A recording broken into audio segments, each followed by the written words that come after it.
This is a thorough plan, but I do have one last question before we take action. How can we be sure that our enemy won't leave the designated area? Great question. Albedo's been hard at work analyzing Rarer and the Wild Hunt's behavioral patterns. His conclusions are as follows. Firstly, from the earliest known confrontation until now, Rarer has never displayed any ability to manipulate the dimension of space. So it's unlikely he has any power in that domain. Secondly, he seems to have a particularly strong vendetta against our group. If we put him in a fight-or-flight situation, he'll choose to fight every time. Thirdly, finally, and most importantly, he is consumed by hatred, both for the moon and for his enemies. Turns out, we tick both of those boxes. We have a reincarnated moon in our ranks, and a spy who accessed his private memories without permission. He'll be baying for blood, not looking to escape. As someone who's had their fair share of interactions with the Wild Hunt, those all seem like valid observations to me. Understood. Then I will defer to the verdict of the group. Well, everyone, that's the plan in full detail. Albedo and Durin are carrying out their part as we speak. Plan approved. Scheduling. Okay, any firepower you need, I got you covered. Let's light this baby up. The Frost Moon Scions are behind you as well. And the rest of you?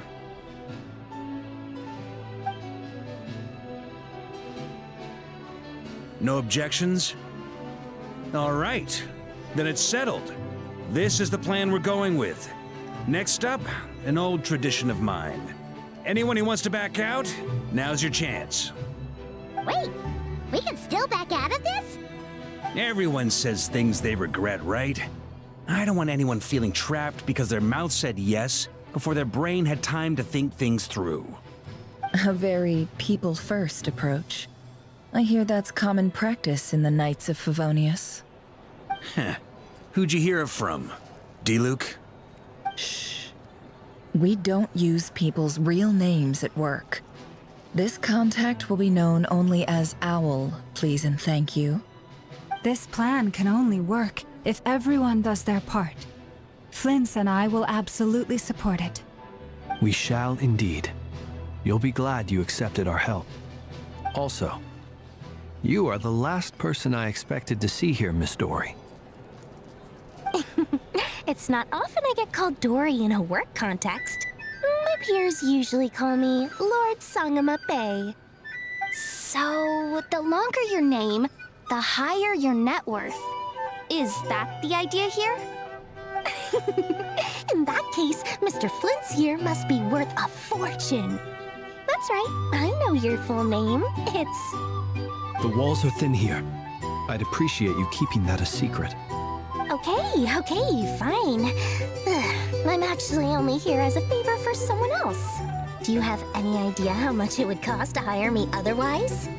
Oh, does this mean someone out there actually has the power to boss Dory around? It most certainly does not.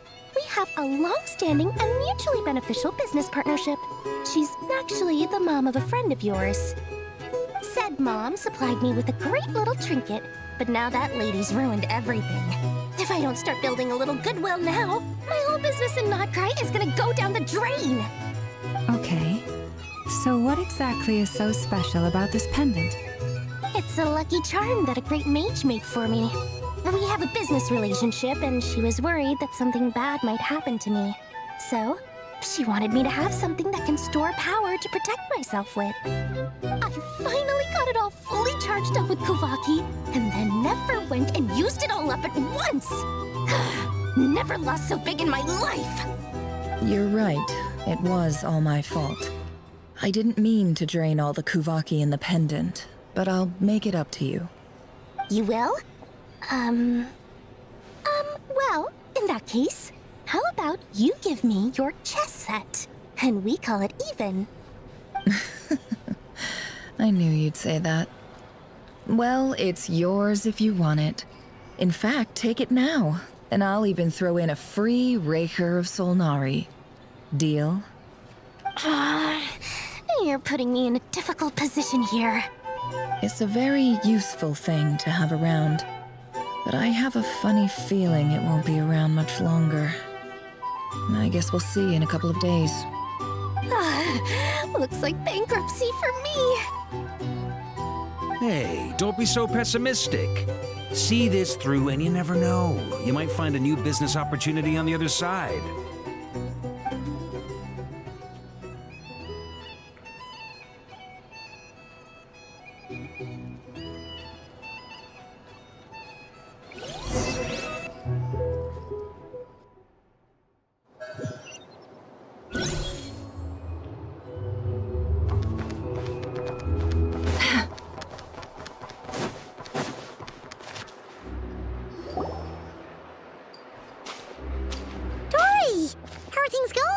Feeling ready?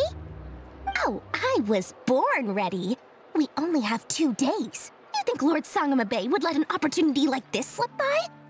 Don't forget, when something's in high demand, the people with the goods on hand get to charge the highest price of all, even higher than the sellers taking advance orders. Ta-da! See? It's right here. Oh, it's so pretty. Did you make it?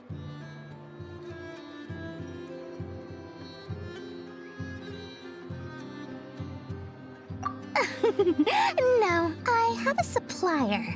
We go way back, so he made me a very attractive offer. Aha! No wonder you were talking about Lucky Charms at the meeting. You've been getting Kaveh to make them for you.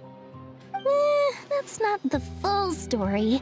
It actually started a while back as a project between me and the Dendro Archon. Mage Alice once warned me that this world won't stay safe forever. There may come a day when everyone faces a great crisis. I passed this on to the Dendro Archon, and she secretly brought together a research team made up of Sumeru's top scholars to invent a technology that could keep people safe. I won't go into the details because it's all very complicated, but if you want to know more, you can ask the Dendro Archon about it sometime. Anyway, point being, it was the Dendro Archon who asked Kaveh to build this little contraption. As one of the top Kasharawar talents, he was the obvious choice. Took him long enough. He stressed over it for ages.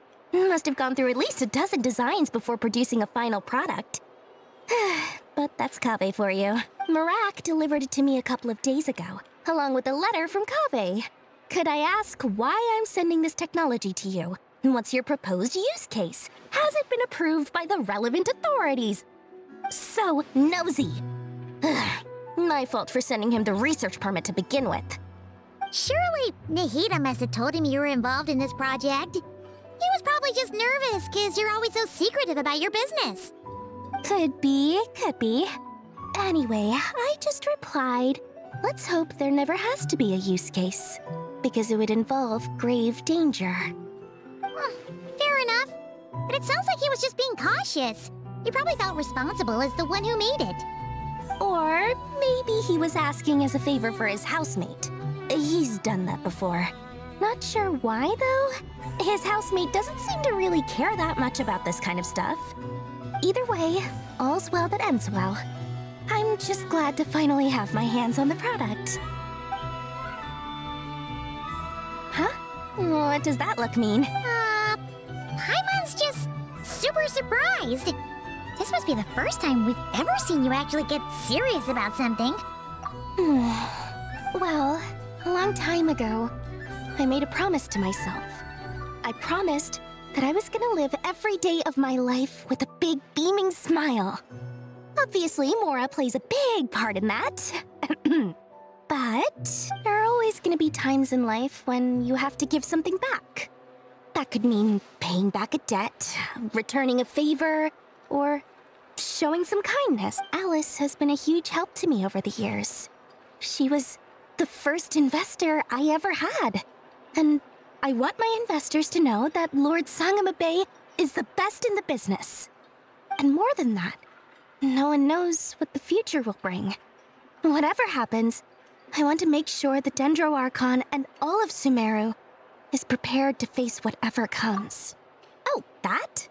I was just making sure Nefer and I are square. Don't be thinking it was some sort of benevolent act. I'm no saint, so don't treat me like something I'm not. My priority is doing the business that I want to do. So long as my conscience lets me, but it usually does. That's the Lord's song of a Bay business mop. All right, if you say so. I do say so, and that's the whole point. I'm a businesswoman. Don't go trying to figure out what kind of person I am. You'll exhaust yourself. Much easier for everyone involved if you just take my word for it. Oh, and could you two help me get this stuff where it needs to be? Thanks so much. You're my favorite assistant.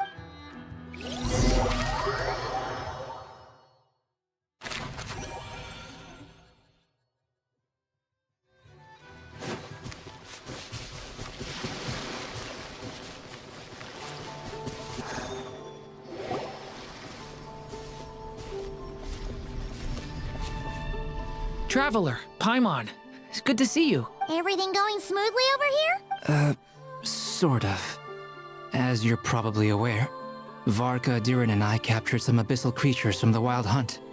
Per the plan, we dissected and analyzed some samples of these creatures. The process went very smoothly. The findings, however, come with some troubling implications. What? You can actually dissect the Wild Hunt? That depends on your definition of Wild Hunt and dissection. Harmless, lifeless. These words are accurate descriptions. The Wild Hunt is an interesting phenomenon. In and of itself, it doesn't seem to possess anything akin to a human personality. But taken as a collective, the medium through which the Wild Hunt is summoned does appear to have a soul. Master griped a lot about the wise Horoptetyr, and seemed somewhat fascinated with the foul Certology. But she barely mentioned Rerir at all. I don't think that was because of his lower social standing, though. Anyway, it's a pity. I should like to hear her thoughts on the nature of the life form he has become today. It's a strange mix. The furious energy of an abyssal being channeled through a fractured physical existence. A consequence of being torn apart by an unknown power. Perhaps the only explanation for his survival in this state is that he sacrificed a degree of individuality in exchange for a continued existence. Oh, sorry. Once I get talking about interesting research, I have a tendency to go on indefinitely. Back to our research findings. Essentially, they confirm my hypothesis. Rerir's corpse is completely contaminated by the Abyss, and the effects are irreversible. You could think of this as Rerir in mutated form. But in my view, even that would be inaccurate. In reality, his whole being has been consumed by the Abyss. In other words, he is now nothing more than a manifestation of abyssal power. Unfortunately, at present, we have no means of completely eradicating abyssal power. Hence, we cannot fundamentally destroy the Rayhir of Solnari either. Oh, that's terrible news! So, that's it? We can't defeat him? Not even if we get the power of the Three Moons? Miss Columbina's situation is a difficult one. She can never achieve wholeness when the world does not accept her presence. It's as if her creator banished her to a place she can never be accepted. It means she spends most of her energy just on her own survival. Given the circumstances, it's only natural to despair. But we must see this plan through to the end. Time to kick off the backup plan. Oh, Paimon almost forgot! This is for you. Dory asked us to bring it. Ah, how wonderful. Well, thank you for making the trip. Durin and I will be heading off shortly. I'm sorry I won't be there to protect you in person this time. Please be careful.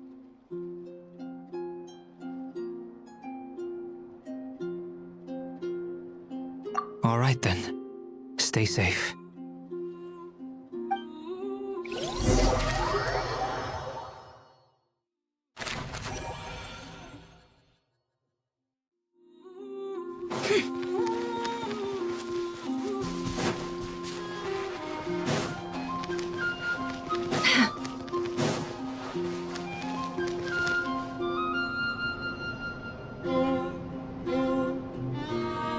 Miss Lauma, is everyone here?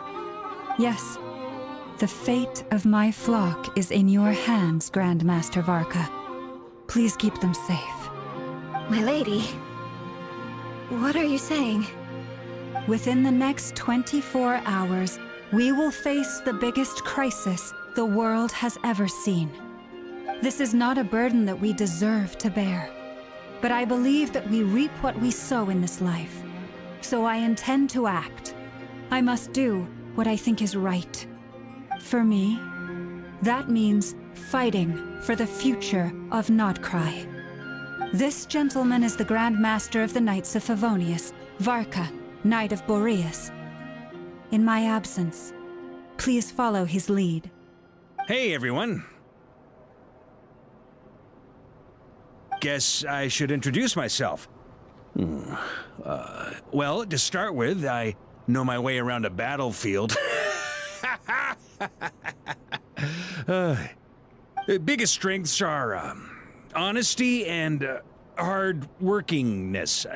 Anyway, point is, I don't intend to let Lauma down. I'm gonna do everything in my power to keep every last one of you safe and sound.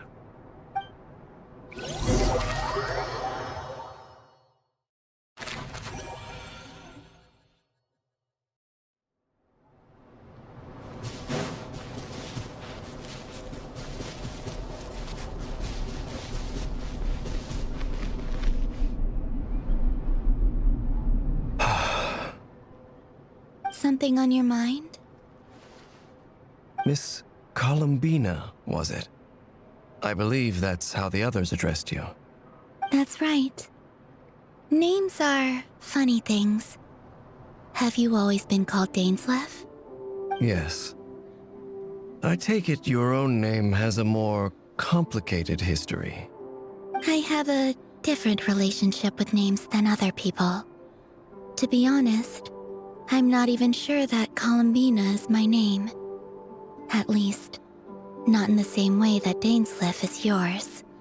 But it's what everyone calls me, and I go along with it. A lot of my life has been that way. I get so used to things that I forget to question why they are so. I never used to think much about where names come from, or what they mean to people. Maybe something's wrong with me. You're different from other people. I sensed it the first time we met. You're more perceptive than most. I'm sure your long life and rich range of experience explains that. Do you ever find yourself missing Conria, Mr. Dainsleif? Difficult to answer. I have dreamed of the past many, many times. Sometimes I'm fighting tooth and nail. Other times I'm lying on the ground, defeated. I don't recall any happy moments from that time. It has been too long. Is that because hatred survives longer than love and affection? That would not be for me to say. I make no excuses for the grudges I bear. But whatever the reason, I remember little that was beautiful or sentimental. Thank you for your help with the Rerir situation. Without your efforts, I never could have learned the hidden truth of his story. You're welcome. I know he's your friend. Friend? He betrayed me. And I never really understood what he was going through in life. Some friendship, that is. Okay. So, do you plan to fight him with us? You see, you're torn. Now you know what really happened. You see the things he's done in a new light. I need some time. Of course. I completely understand. Anyone else in your position would feel conflicted too. Actually, I went through something similar myself recently. Something happened that changed my perspective on a situation. A situation I took for granted at the time, but now I feel very grateful for it. You mean the Harbingers who still support you, even though you've left the Fatui? Yes. I always always thought they were only helping me because Harbingers are forced to work together. But then I abandoned them. A warrant was even put out for my arrest. And even now, they still support me. Which means I was wrong about them all along. Clearly, they view you as a friend. I feel a little guilty now. I regret not seeing her help for what it was, and not treasuring it. I see the guilt that you're feeling now, because I feel it too. Hopefully, talking about it will do us both some good. Have you noticed that the Traveler and Paimon are over there? I think they've been listening. Huh. Shall we say hello? Sure. Hello. Ah! They caught us!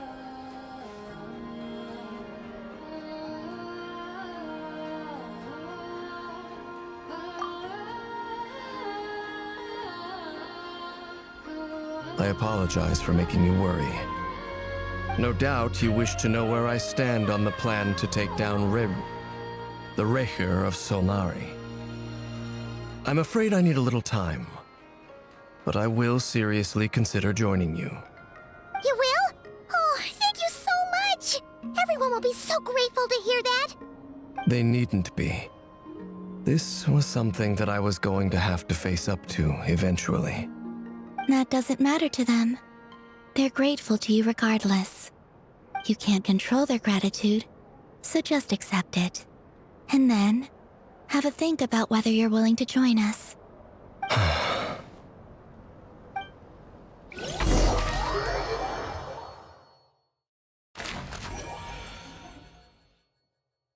It's nearly showtime! Let's go rendezvous with the others. You know the place.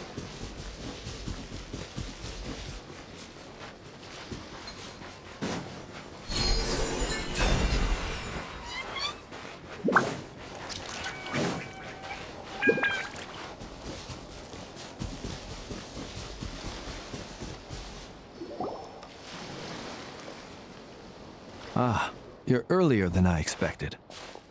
Hey, Flint's! Been waiting here long? Not too long. I came a little early so I'd have some time to think. Are you nervous about the battle? Quite the opposite. I'm reminiscing on my past battles. When I was awakened by the Ratniki, I had not touched a weapon in many years. I felt like the battlefield was not where I belonged. But after waging war against the Wild Hunt for so long, I came to realize something. A life of absolute peace is simply not a possibility for me. My restless flame indicates that somewhere inside of me, there is a deep yearning to root out the evil in this world. Oh, that doesn't sound like such a bad thing. Well, in the past, when I was a Fae whose primary concern was hibernation, it was hardly ideal. But it certainly serves me well here in the present. And I am delighted to be able to join forces with you in this endeavor. Looks like I'm not the first to arrive. Ah, Miss Lauma. Did you sleep okay last night? I struggled to settle down at first because of the nerves. But don't worry. I got enough sleep in the end. I'll be just fine. Please, I'm just doing my part. Never! Over here!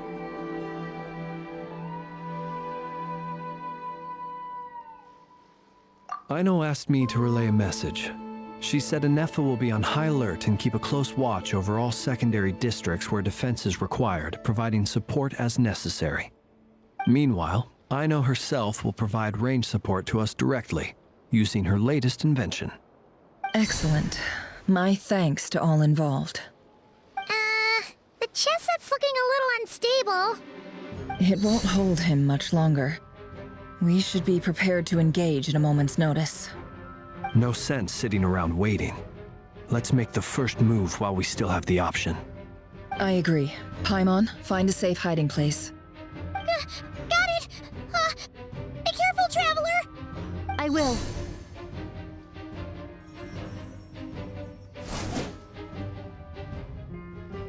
Everyone, take your positions as soon as the battle starts. Every ounce of strength we have in our bones, let us bring to this fight. Ready? Let's go. I've seen all your futile ploys before.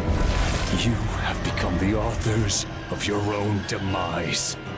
I wouldn't be so sure about that. You are merely a moment of sport before I tear down the moon.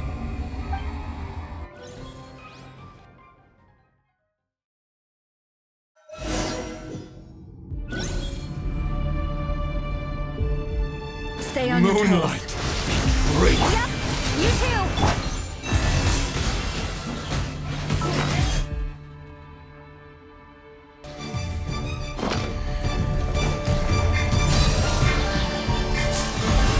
Be silent. Futile! Let me help you guys.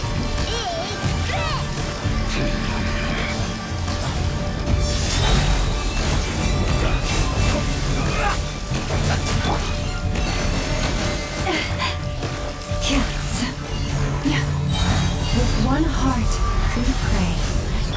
Can't hide the truth. No more lies.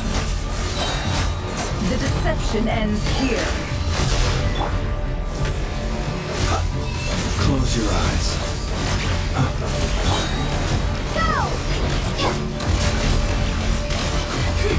It all falls into place. Can't hide the truth. Branches a song, by the frost moon of old. Be silent. Observe. Night falls. Moonlight. Great. Receive my blessing. Let's see what you're made of. Seek within. Began with the moon, and so shall it end. The moon will protect you.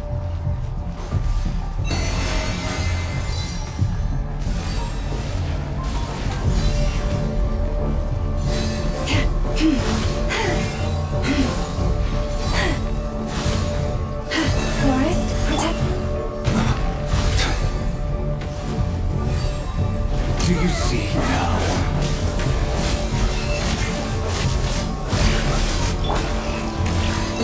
From here, when will it be as you foretold?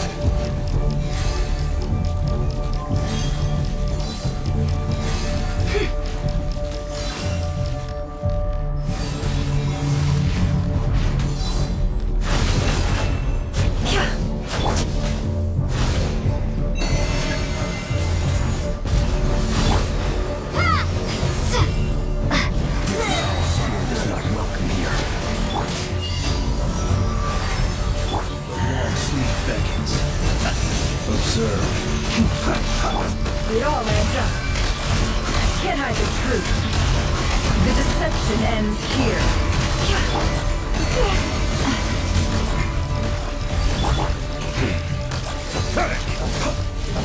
Close your eyes. Observe.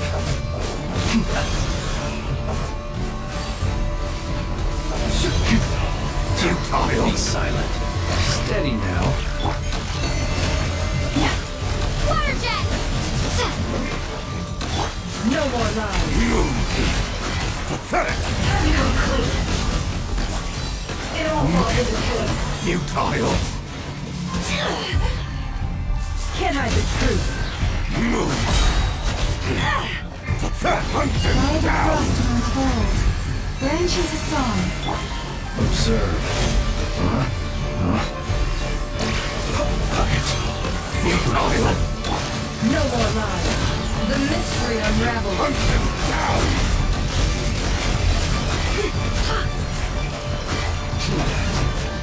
Moonlight release this river. Who wants to go first?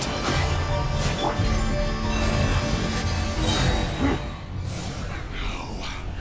Get out of my sight! We've been separated. You okay? Never! Where are the others? Stuck outside the barrier. I guess he really doesn't like us. I told you before. Knowing too much is always a death sentence. Be careful what you wish for. Run. Hide. Lauma! Can you hear me? Silence. Voices are gone. But at least I know they're still there. I need to focus. Stick to the plan. Remember my most important task.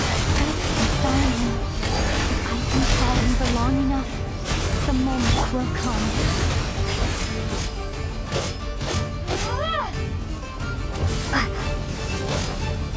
Destroyed. And reborn. Water jet! No more lies. Let's see what you're made of. The mystery unravels.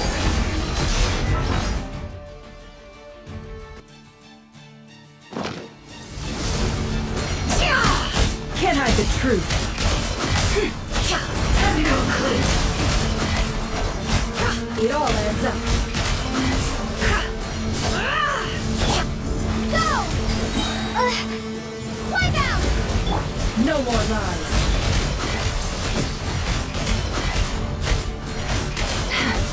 It all adds up.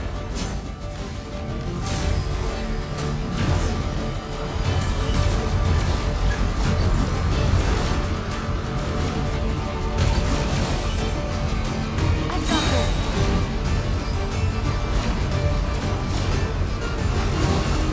Go!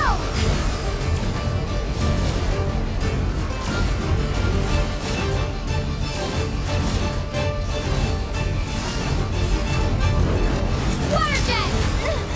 The shield's broken. I can't keep this up. Don't push your luck.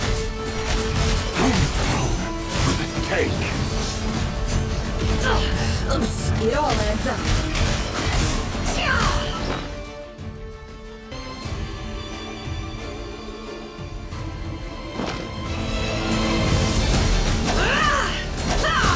No more lies. Bombs away! It all adds up.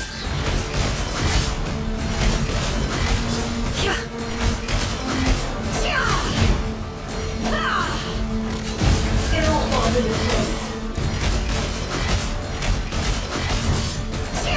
Can't hide the truth.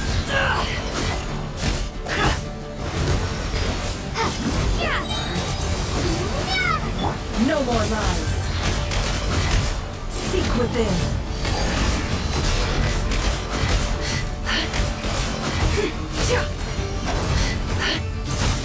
It all adds up.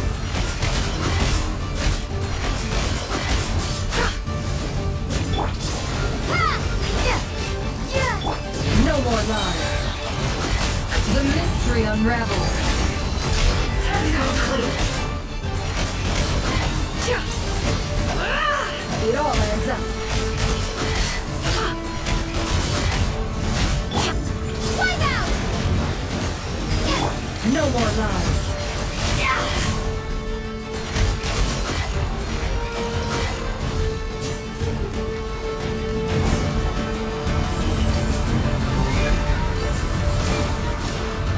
Curses. There's no other way.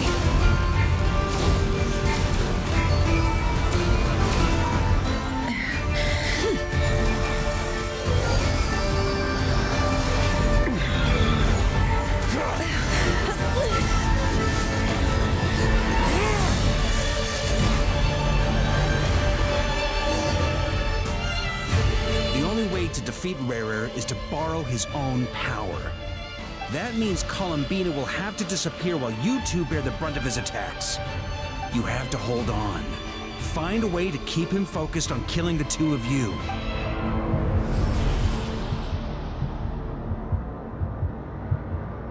Never! Your eyes are bleeding.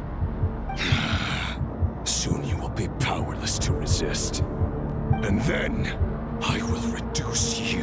dust. But that dust will plague your memories. Come on, keep holding on. Any other tricks up your sleeve? Let's see them. As entertaining as they are, you've backed yourself into a corner.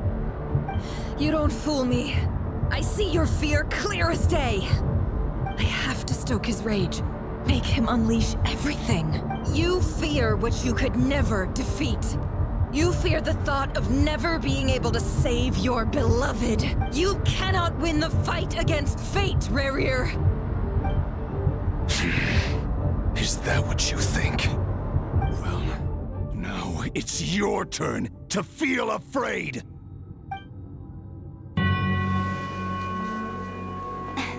You fear the sound of your own name? Is it us you hate? Or is it what you've become?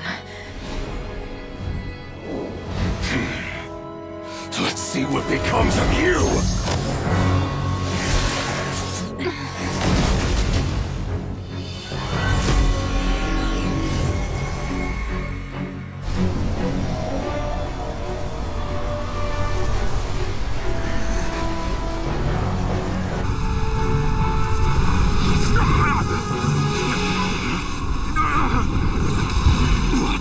Happening? That power. I've seen it before.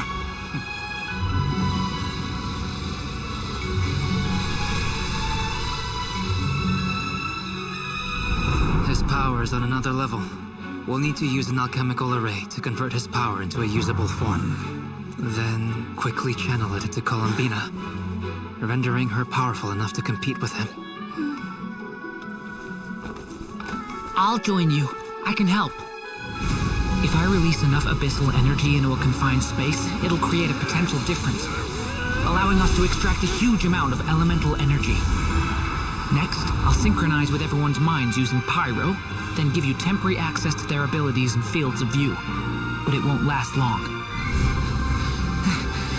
Can you see? Well enough. So, we have a student of Gold Rhine-Daughter in our midst.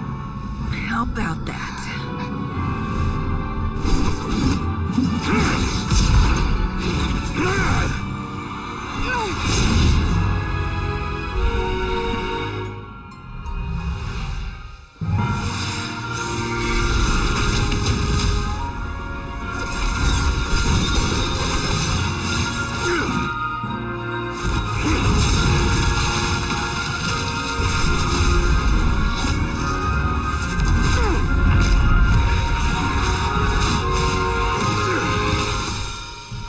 You use my own power against me?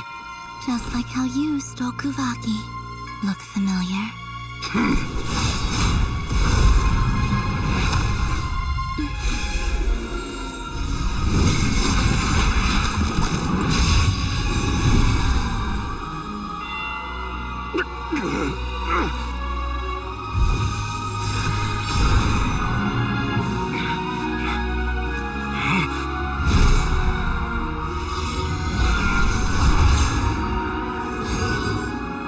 Don't you realize? You don't have the power to hold that gate open. I don't, but someone else does.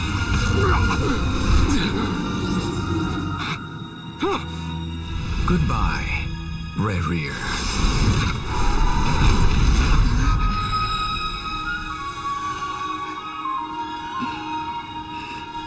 We won.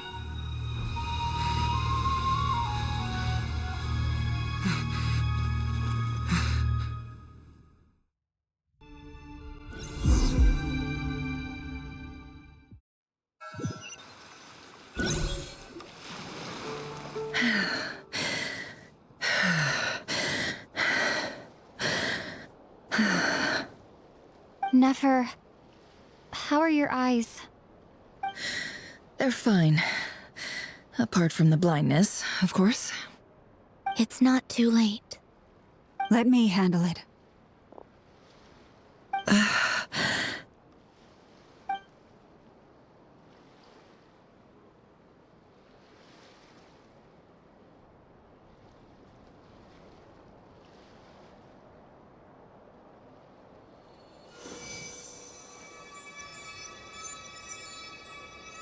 Miss Nefer. It's not like you to lose your composure. That was the most reckless thing I've ever seen you do. Reckless how? The situation was critical. Our lives were at stake. We had to do something. Even so. Okay. I guess you're right. Under the circumstances, it was a wise decision.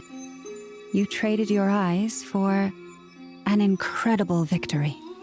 In business terms, I suppose that's a huge return on investment. I'd be hard-pressed to argue otherwise.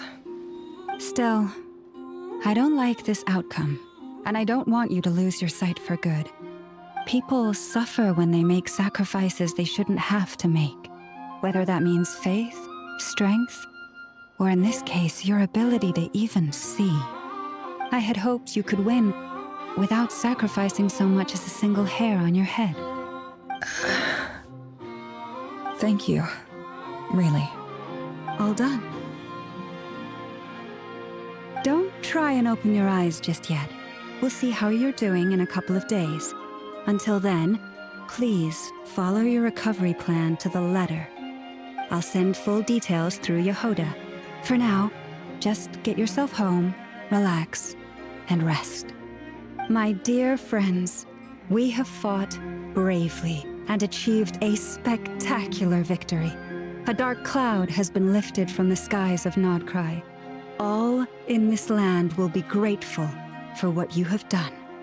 The moon will remember this day. Thank you both.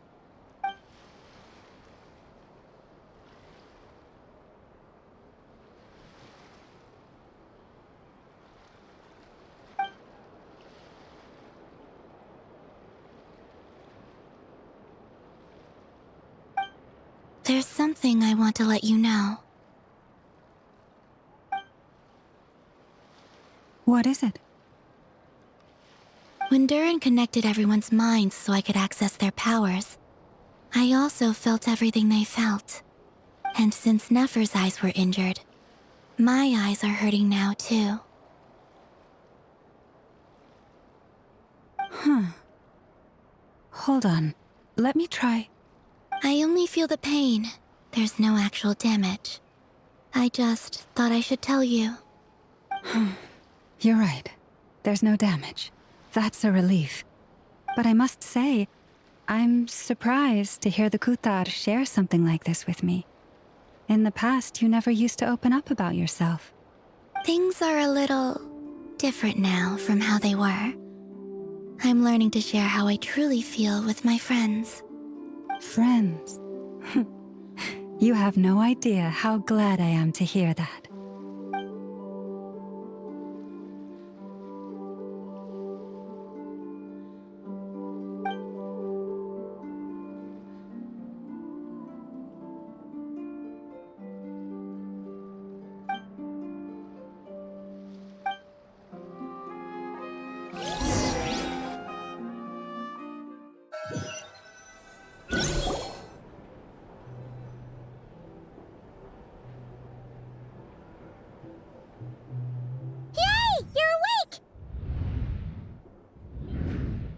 How are you feeling? Any aches and pains? Did you sleep well? I'm doing all right, Paimon. No need to worry about me. Phew! Well, that's good. Paimon's been sitting on the edge of the bed worrying about you for ages. You slept a whole day and night. Poor Paimon had to eat all by her lonesome. Glad to hear you didn't starve. How was the food? Well, it wasn't the same without you there to share it. Honestly, Paimon just can't relax when you're not your usual self. She couldn't enjoy the food and settle down to sleep. Well, I'm back to normal now. Oh yeah, and Albedo swung by earlier. He said to tell you to head to the tavern when you woke up. Varker and the others are organizing a victory feast and they want to celebrate with you. He also dropped off some medical supplies, but you seem fit as a fiddle, so guess you won't be needing those. If you're feeling up to it, let's head over now. Wouldn't want to keep them waiting.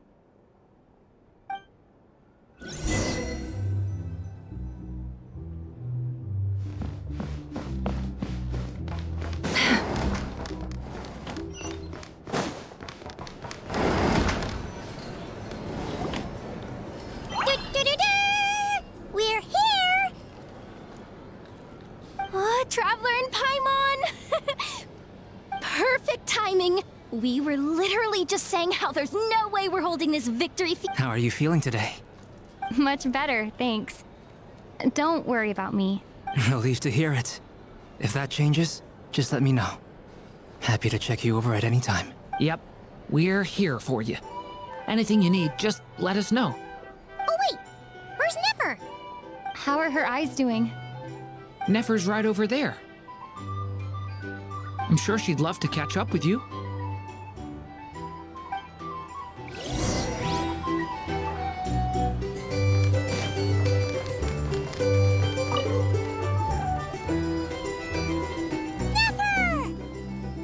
Traveler, Paimon, are you recovering well? Turns out that moon chanter has some real talent after all. My eyes were mostly recovered after just a couple days rest. I can actually open them again now. Yeah, but you gotta be careful. Lauma says not to strain your eyes while they're still healing. Yes, thank you. I'm well aware. Yehoda, could I borrow you for a moment? I could do with an extra pair of hands. Oh, sure. Coming. Did you hear that? I gotta go help Lauma for a second. You guys chat among yourselves. I'll grab us some drinks on the way back. Paimon, you still like them sweet? You bet! Make it extra sweet, because Paimon's earned it! Sure thing!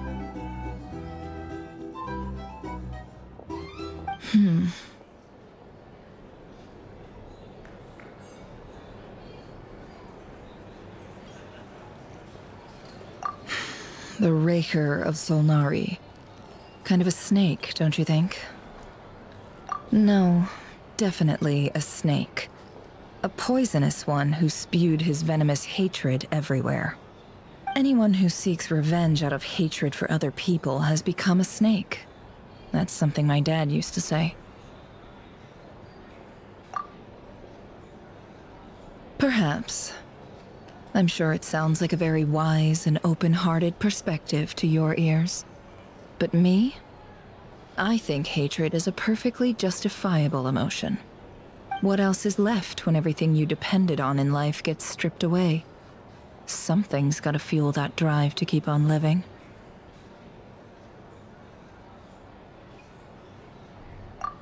If you're worried about me, you can nip that in the bud.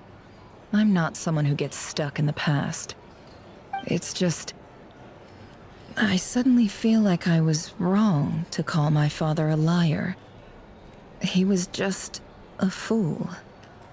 That's why the Academia turned their back on him, and why the other tribes ganged up on him. Oh, Father. How much better things could have been if you were a skilled liar.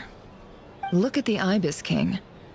Thoth is a fiendishly cunning liar. And yet, strangely, he feels more like a father to me than my real dad ever was. He's never brought it up, but I'd bet he feels the same way. Why else would he give me the power to perceive the truth, while at the same time training me in the art of deception?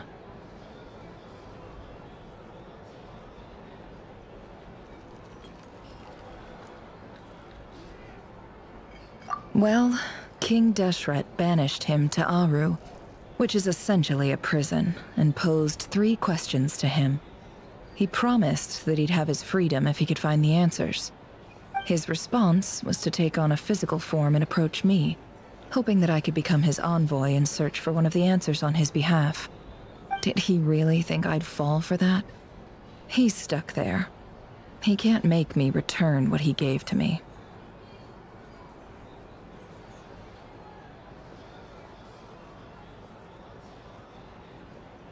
So that's enough for you to decide he's nice, is it?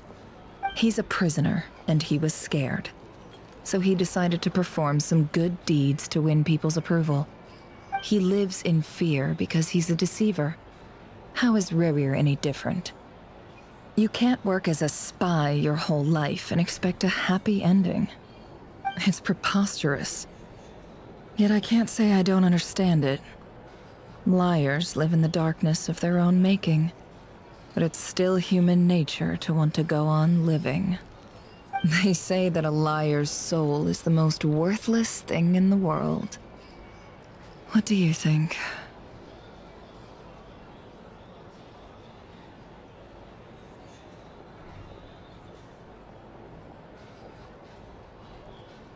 Good. If you understand that, it means you're smart, and you see things objectively.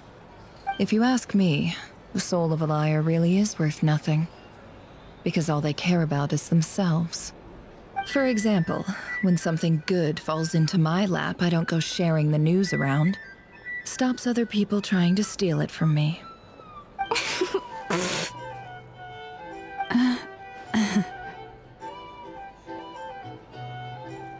So be it. They have sharp ears. I can't keep anything from them.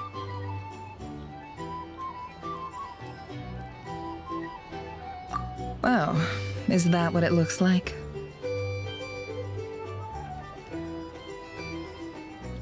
Well, you all know my past now, and I can't simply eliminate everyone who knows too much. So I guess I just have to put up with you. For the foreseeable future, at least. When you find yourself in a situation you can't control, the safest play is to keep calm and start monitoring everyone involved like a hawk. In the intelligence world, you need to have a sense of perspective and play your hand accordingly. If you understand what's at stake, please ensure my secret is safe with you. I trust you'll respect my wishes as a friend. But don't forget, I will also be watching you like a hawk. Very good. Oh wait! Now that the panic's over and we've all calmed down, Paimon suddenly remembered something. After all that build-up, our mystery ally never showed up even once!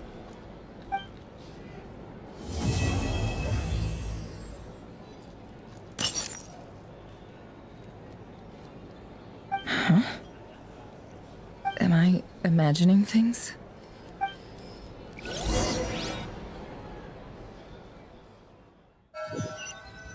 That close colleague who stayed behind with you? What's he been up to recently? Don't know, don't care.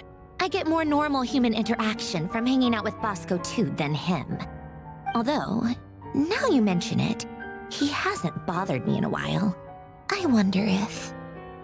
If he's disappeared without a trace, it's the biggest gift he ever gave to the world. But I somehow doubt that's what's going on. He won't lie low forever. So we'd better stay on guard.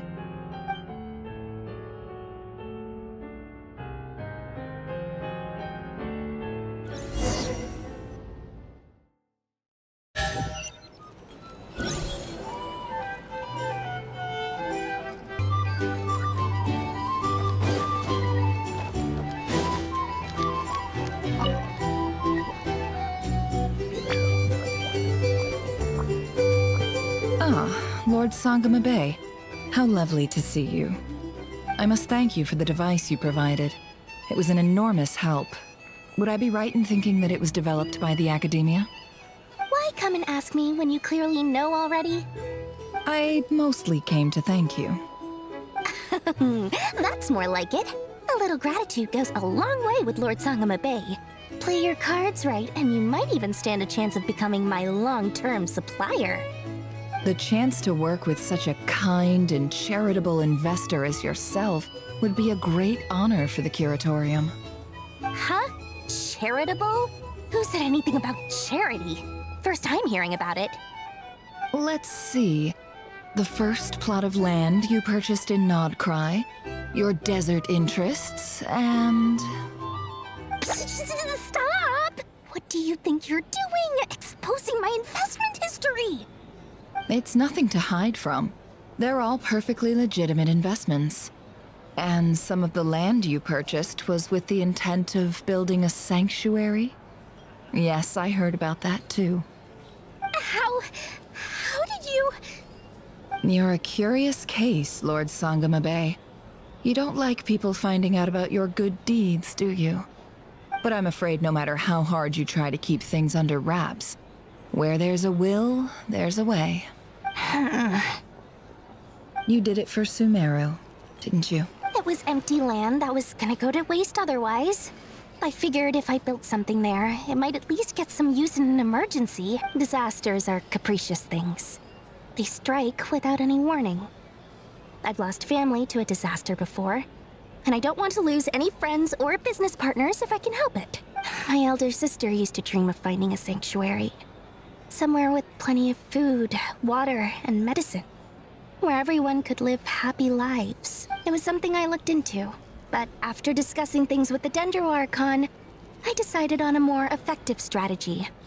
The tech people handled the tech, and Moneybags provided the Mora. It just made the most sense. It's a pity that so few people know the truth about you. Everyone says that you view everything in terms of Mora, and all you care about is growing your own wealth. So, what's the problem with that? Everyone wants to be rich. It's human nature. So yes, I love Mora, and it's nothing to be ashamed of. But surely you have dreams of your own beyond just making Mora. You don't get it, do you? My dream is to invest in other people's dreams. And, you know, make a nice little slice for myself along the way. Just thinking about it makes me happy. That sweet, sweet sound of Mora. Thank you. For the device? And the pendant. Oh, that. I was just returning a favor. Don't worry about it. Seems like we've both been away from home for a very long time. Yeah. So long that I barely remember what my family even looked like. That would be your mother, father, and sister? Yeah, though it's been years since my sister passed away. It's not like I want to forget them, obviously, but memory can be even more ruthless than the most calculating business person. Beyond a certain point, if something isn't helping you, it just gets rid of it. My sister can't help me now. Slowly but surely, her face is fading from my mind's eye. It's become a vague impression. Not everything will fade. When loved ones pass away, the beautiful memories are the ones that last the longest. Yeah, that's true. If you ask me, that's the one silver lining in all of it. Well, that, plus, I'm sure that life is much better now than it was back then. Oh, absolutely. I have tons of Mora, a big beautiful house, business is booming, and I'm as happy as can be. You've got a lot going for you too. Boss of the Curatorium of Secrets? I'm sure there's plenty of Mora to be made in that line of work. I appreciate the vote of confidence.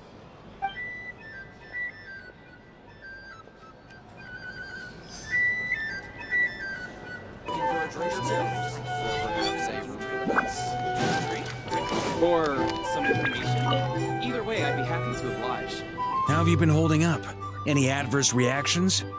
If you start to take a turn for the worse, make sure you tell me right away. You don't need to worry about me, Grandmaster. I'm fine. I mean, I barely did anything, so... What? You're too humble, young man. You played an indispensable role in the battle for Nodcry. We can't thank you enough for your support. Sometimes, when people praise you, it's because you deserve it. The best thing is to accept it calmly and with grace. It's important to learn how to respond to words of admiration. Let's do a quick demonstration. Albedo, that was an incredible feat of alchemy. The pressure was on, but you worked flawlessly at lightning speed to get the job done. Thank you. I can't take all the credit, though. Durin played a big part in forming the alchemical array. See? Did you catch that? A masterclass in how to take a compliment. Okay, yeah. I did work pretty hard to help prepare for the battle. No point denying that. Hey, you guys!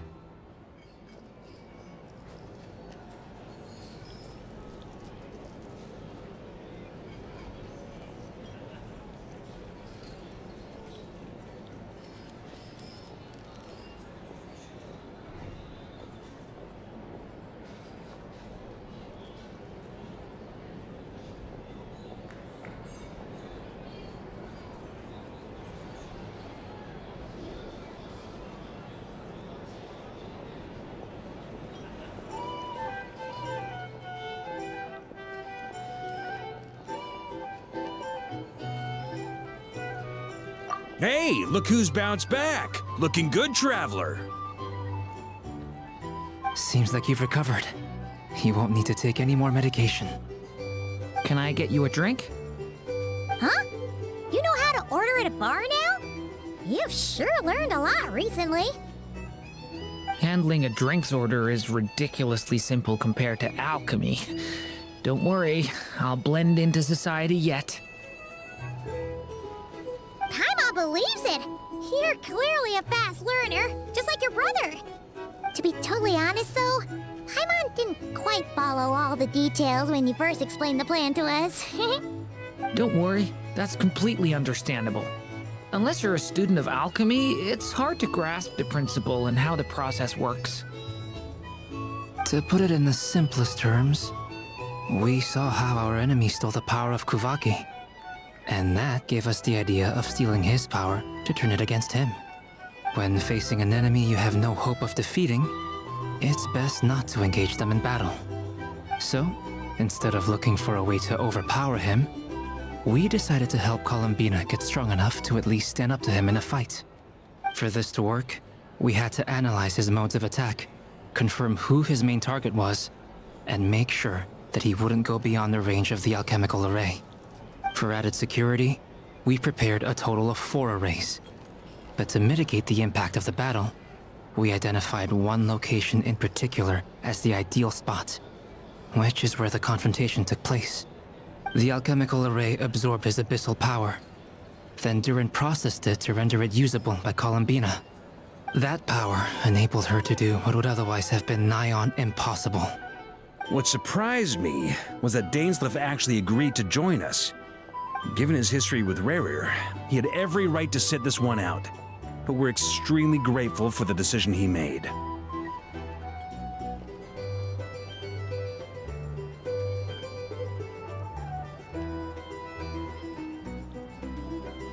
It must have been a painful choice to make. But I'm sure that making a decision was far better for him than staying in limbo. Absolutely. He was torn between 2 paths, but in the end, he made his choice and stuck to it resolutely. He doesn't strike me as the sort of person who'd stay trapped in limbo for long. Anyway, however you cut it, everyone gave a stellar performance. And now, it's time to kick back and celebrate.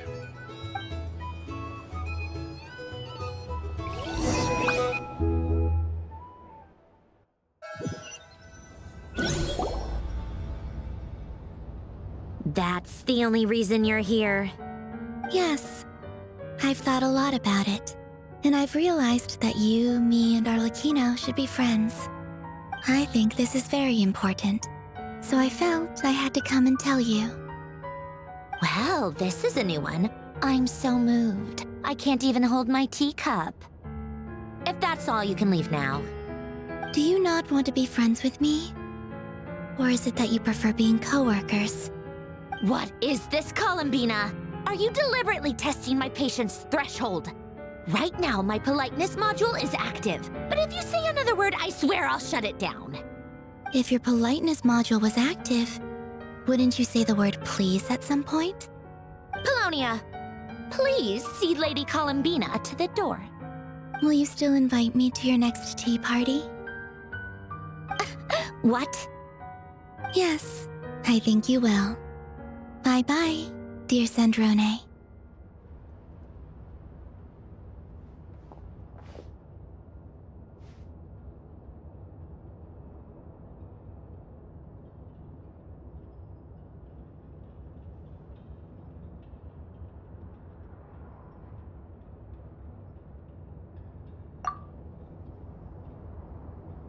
Last time, the Wild Hunt escorted you out. Would you rather I handled it myself this time? We just wanted to, see how you were doing now that it's all over. Why? Out of concern for my safety? I hope you didn't seriously think that the Rayhir of Solnari would be able to lay so much as a finger upon me, given how prepared I was. Mostly because you kind of helped us out, so we just wanted to check you were okay. Looks like all your robots are fixed, huh?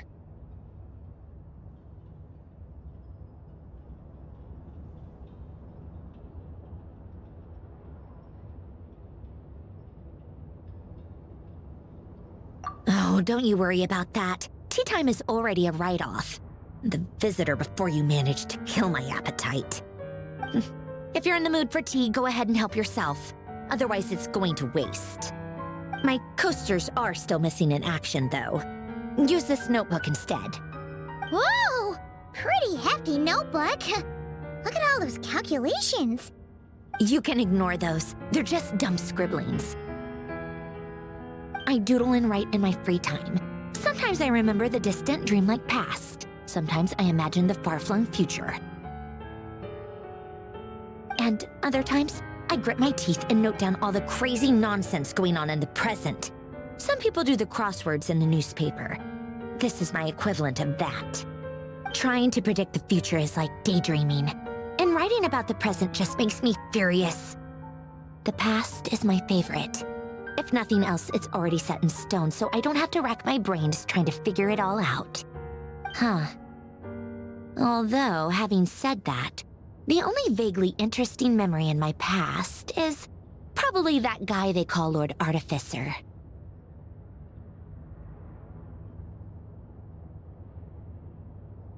Who else? Pretty much all the mecha in Fontaine are his personal handiwork. Wait, are you saying you know him? Like, personally? As a friend? I mean, I guess we were friendly enough.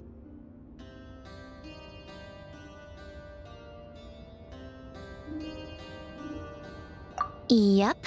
In fact, I'm probably the only normal person left who knew him at all. We used to chat occasionally back when he was still around. Before he passed away, he asked me to destroy all his manuscripts. I honored his request, but I did read through everything first before destroying them. I mean, I couldn't let the genius of Lord Artificer Alain Guillotin disappear like that. Would have been such a waste. So, that's where the formulas in your notebook are from? I just told you, those are my equivalent of crossword puzzles. They're just dumb formulas that I solve for fun when I'm bored. Alain's work was like epic poetry. The formulas in my notebook are just silly little riddles in comparison. Not that there's anything bad about them. I mean, at least, solving those riddles isn't going to hurt anyone. Except me, 'cause I lose a few brain cells in the process. Anyway, while we're on the topic, I might as well tell you about what happened to him and his friends. Alain Guillotin had two close buddies, Renee and Jacob. They spent their childhood years together in the Narzissenkreuz Institute. They were all quite competitive, so there was some rivalry between them, but it was a friendly rivalry. But beneath the friendship and the rivalry ran something deeper, a sense of nostalgia for the past. Unfortunately, childhood would end, the prophecy would come true, the apocalypse would arrive, and the future would never be. A mad dream that would normally only capture the minds of lunatics began to take root in their hearts. A dream of saving the world. And if Renee and Alain had been people of lesser wits, that dream would probably have ended up as something for them to joke about in their older years. But alas, they were some of the sharpest minds around. They nurtured that dream with the full power of their intellect, and it grew into something that ate away at their souls. The first of them to fall under its spell was Renee. Against Alain's wishes, he persisted in experimenting on a mutual friend of theirs to try and save their life. Alain did not approve and parted ways with Renee. It's complicated. Alain wanted to believe that Renee only did what he did for the sake of their friendship. But when he told me about what happened, I could tell he still had some suspicions about Renee's motives. Perhaps the seed that would grow into a nightmare had already sprouted in Renee's mind. Even then, the next time they met, Renee's soul had been completely engulfed by the dream of salvation. His futile attempt to change the tide of fate only resulted in a wave that swallowed up the world, even before the apocalypse came. And although that wave died down eventually, I hear that it just recently came back with a vengeance. As I understand, Renee wanted to live out his dream of salvation once more. But I'm told that the attempted resurgence finally died out for good. At long last, Renee awoke from his deluded dream. Though of course by then it was far too late. What do you think of Renee? Do you admire his transcendent genius? His view that any price was worth paying to achieve the lofty goal of saving the world? Or do you despise him? Dismiss him as an evil madman who wrought havoc on the lives of everyone around him as he pursued his delusional dream? Same difference, really. Just a matter of perspective.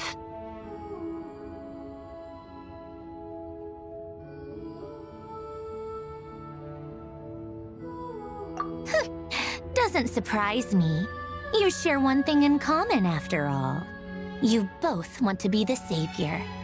The only difference is, your dream came true, and his, well, he wasn't the one who made it come true.